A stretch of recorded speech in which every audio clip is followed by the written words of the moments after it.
Guys જો ઉનો રમતા રમતા લડાઈ થઈ ગઈ તો આખા ઘરમાં ઉનો કરી મૂક્યો. હવે કે છે દક્ષ કે હું નહીં ભરું, જેનીશ કે છે હું નહીં ભરું. દવા લઈને બેઠી છું, ખાંડ દવા બધું લઈને બેઠી છું, પણ જો એ કેવો ભાગ્યા કરે છે.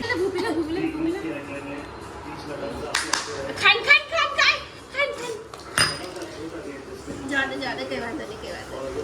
मैं रमा नहीं. ગુડ મોર્નિંગ, રાધે રાધે, જય શ્રી કૃષ્ણ. તો ગાઈસ અત્યારે સાંજના 5 વાગ્યા છે. હમણાં દક્ષ આવી જશે, ટ્યુશન ગયો છે.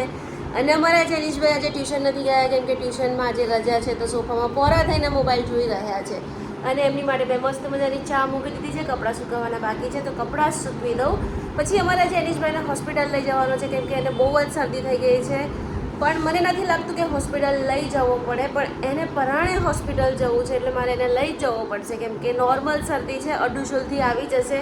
ગાઈસ તમે જોઈ શકો છો હજી 3 દિવસ પહેલાં મેં આ ગેલેરી ધોઈ છે અને 3 દિવસની અંદર તો તમે જુઓ મારી બાલ્કની કેવી કરી દીધી આ કબૂતરે. એટલું ગંદુ કરે છે કબૂતર. અને પછી વાયરસીસ છોકરાઓને લાગે ને તો શરદી થઈ જાય છે. હજી 3 દિવસ પહેલાં જ મેં આ ગેલેરી ધોઈ છે. નીચેથી કમ્પ્લેન પણ આવી હતી કે પૂછ્યા વગર ગેલેરી ન ધોવો, તો પણ મેં ધોઈ હતી. તો ગાઈસ મસ્ત મોસમની મસ્ત મજાની કોફી પીવું છું કેમ કે ચાની મારે બાધા છે. તો મેં થોડા દિવસ પહેલાં જ ચા છોડી દીધી છે. ચા વગર મને બિલકુલ ફાવતું નથી. ચા સવારે પીતી નથી ને તો એટલું માથું દુખે છે ને કામમાં પણ મન નથી લાગતું. તો અત્યારે 4 વાગે પણ ચાની આદત છે તો કોફી બનાવીને પીધી. અને મારા દક્ષુભાઈ આવી ગયા છે ટ્યુશનથી. દક્ષુભાઈ મસ્ત મજાની આલુ સેવ ખાય છે, ટ્યુશનથી આવી ગયા છે. અને અહીંયા સૌરભ જોશી જોવે છે. તો ગાઈઝ ફાઇનલી મારે દવાખાને જવું જ પડશે જેનીશને લઈને કેમ કે એ કહે છે કે તમે મને દવાખાને નથી લઈ જતા તો મારે એને લઈ જવો પડશે. મેં હમણાં એના પપ્પાને ફોન કર્યો તો એના પપ્પા કે લઈ જા. તો લીધી છે ફાઇલ અને હવે હું ને જેનીશ દવાખાને જઈએ છીએ. અને અમારા દક્ષભાઈની પણ તબિયત સારી નથી તો એ પણ સૂતા છે. એમને પણ હેડેક જેવું લાગે છે પણ કંઈ નહીં, મળી જશે. તો થોડું ઘણું વાતાવરણ એવું છે ને તો થઈ જાય. અને જો અમારા તોફાની ભાઈ ક્યાં ચડ્યા. ચલો દવાખાને, પરાણે દવાખાને લઈ જવાના. અલ્લા નીચે મૂકી દે. મને એમ કે તને શરદી થઈ છે કે તને પેટમાં દુખે છે કે कुछ भी हमारा क्या मैंने सर्दी થઈ જાય કે પેટમાં દુખે જુઠ્ઠો. દક્ષુભાઈને સોયા સ્ટીક ખાવી છે તો અત્યારે હું એને સોયા સ્ટીક લઈ આવું, પહેલાં એને આપું પછી હું ને જેનીશ હોસ્પિટલ જઈએ. દક્ષુભાઈને સોયા સ્ટીક આપી દીધી છે, હવે મસ્ત મજાનો ખાશે અને હવે અમે જઈએ છીએ હોસ્પિટલ. ફાઇનલી જેનીશે ફાઇલ લઈ લીધી છે. હવે અમે હોસ્પિટલ જઈએ છીએ. એને કશું જ થતું નથી તો પણ મારે હોસ્પિટલ લઈ જવું પડે છે. ફાઇનલી BAPSમાં જવાનું કેન્સલ કર્યું. માંડ સમજાયો, પટાયો. હવે અહીંયા અમારા ફેમિલી ડૉક્ટર છે તો ત્યાં લઈ જાઉં છું ને એકાદી દવા અપાવી દઉં છું. સમજી ગયો છે હે ને જેનો માં દીકો ડાયો છે ને બેટા. અહીંયા આપણે રિદ્ધિમાં જઈએ. હે રિદ્ધિમાંથી ફટાફટ લઈને આવતા રહીએ. ચાલો ફટાફટ લઈને આવતા રહીએ. ઓકે તો ગાઈસ જેનીશને કાનમાં સંભળાતું પણ નથી. એવું કહે છે કે ડૉક્ટરને તમે કહેજો કે કાનમાં સંભળાતું પણ નથી સંભળાતું. કાનમાં સંભળાય છે.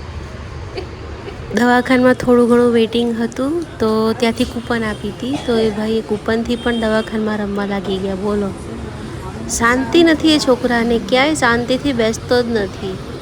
તો ગાઈસ ફાઇનલી દવા લઈ લીધી છે જેનીશ માટે. એન્ટીબાયોટિક લઈ લીધી છે. હવે એને ઘરે મૂકીને હું થોડું ઘણું શાકભાજી લઈ આવું. તો જો દવાખાનેથી દવા લઈને આવ્યો ને પછી ભાઈને શાંતિ વળી છે.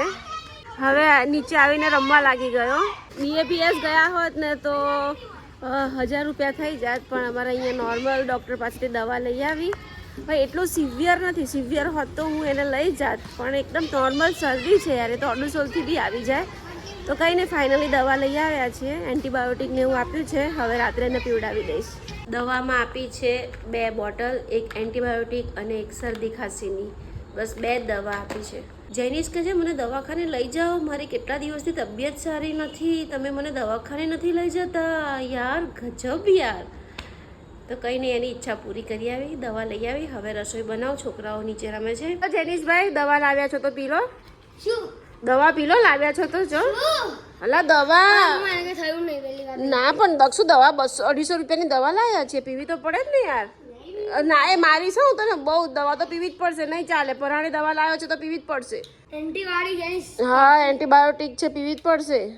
ના એ સાદી છે જેનું, એ સાદી છે.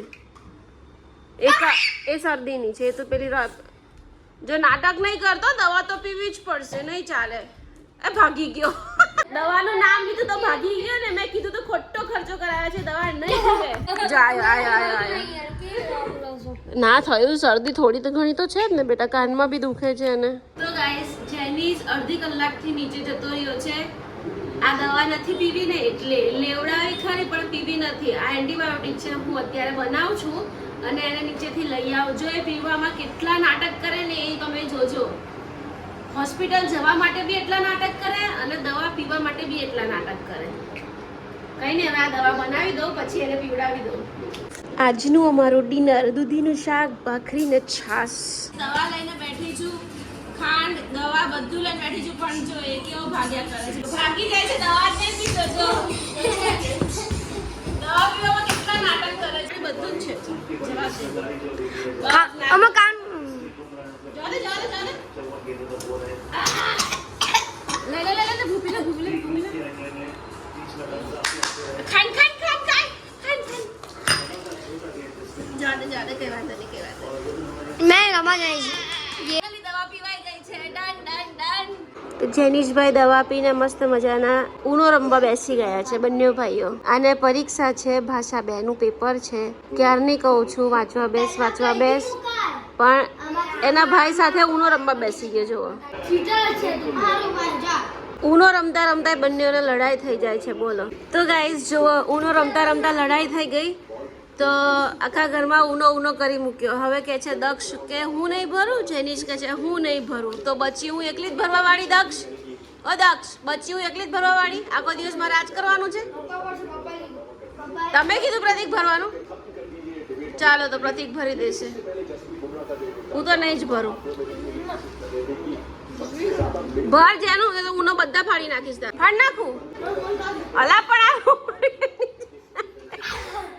નાટક કરમાં ભર ફટાફટ. બંને ભાઈઓ રાધે રાધેની માળા કરવા બેસી ગયા છે, પણ પત્તા તો એ લોકોએ ઉપાડ્યા જ નથી. જુઓ હું પણ નથી ઉપાડવાની. ભલે 3 બાપ દીકરાને જે કરવું હોય તે કરે. એને પપ્પાએ ડીલ કરી છે, હું લઈ લઈશ, હું નહીં ઉપાડું. તો ગાઈસ અત્યારે 11 વાગ્યા છે. આ બાપ દીકરો બંને મસ્ત મજાની વાર્તાઓ કરે છે. એના પપ્પા જેનું સાંભળે છે એના પપ્પા વાર્તા કરે છે. અમારા દક્ષુભાઈ મસ્ત સૂઈ ગયા છે. તો જોઈ લો આવું છે અમારે જેનુભાઈ અમારા વાર્તા કર્યા વગર સુવે જ નહીં. તો ગાઈસ આજનો બ્લોગ પસંદ આવ્યો હોય તો મારી ચેનલને સબસ્ક્રાઇબ કરજો, લાઈક કરજો. ફરી મળી કાલ નવા બ્લોગમાં. Bye bye, Radhe Radhe, good.